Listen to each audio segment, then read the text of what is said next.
நாகப்பட்டினம் புனித அந்தோணியார் ஆலய ஆண்டு திருவிழா மின் அலங்கார தேர்பவனியில் திரளான கிறிஸ்தவர்கள் பங்கேற்று வழிபாடு.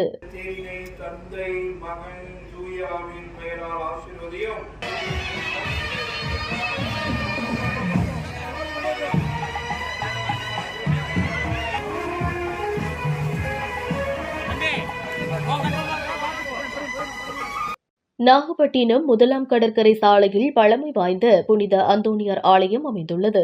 ஆலயத்தின் ஆண்டு திருவிழா ஒவ்வொரு ஆண்டும் கோலாகலமாக நடைபெறுவது வழக்கம். அந்த வகையில் இந்த ஆண்டுக்கான ஆண்டு திருவிழா கடந்த 11ஆம் தேதி கொடியேற்றத்துடன் தொடங்கியது. ஆண்டு பெருவிழாவின் முக்கிய நிகழ்ச்சியான மின் அலங்கார பெரிய தேர்பவனி வெகு சிறப்பாக நடைபெற்றது. இதனையொட்டி மின் அலங்கார சப்பரத்தில் சம்மனசு, ஜெபஸ்தியார், தோமையார், சூசையப்பர், அந்தோணியார், குழந்தை சேசு, ஆரோக்கிய அன்னை ஆகியோர் எழுந்தருளினர். முன்னதாக நாகை மறைவட்ட அதிபர் பன்னீர்செல்வம் தலைமையில் நவநாள் ஜெபம் உள்ளிட்ட சிறப்பு திருப்பலிகள் நடைபெற்றது. பின்னர் தேர் சப்பரத்தை புனிதம் செய்து தொடங்கி வைத்தார்.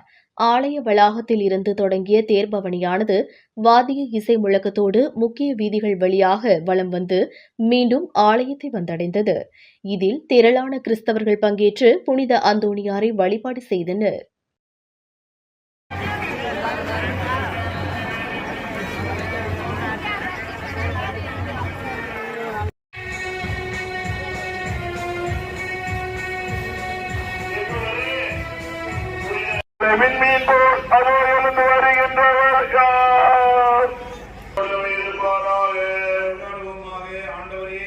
அன்னையின் திருவுருவம் தாங்கி இந்த தேரினை தந்தை மகன் தூயாவின் பெயரால் ஆசீர்வதியும்.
செய்யப்பட்டார்.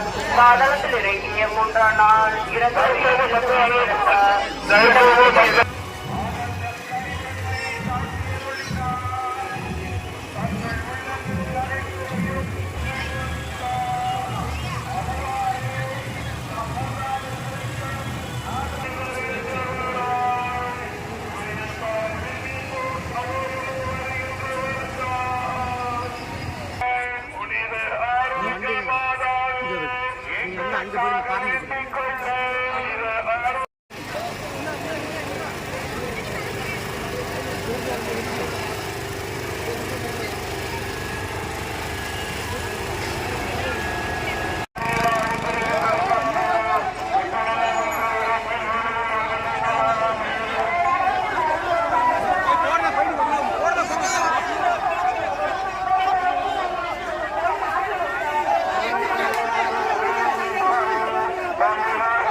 உண்மை செய்திகளை உடனுக்குடனும் துல்லியமாகவும் தெரிந்து கொள்ள விடியல் தமிழ் நியூஸ் சேனலை சப்ஸ்கிரைப் பண்ணுங்க.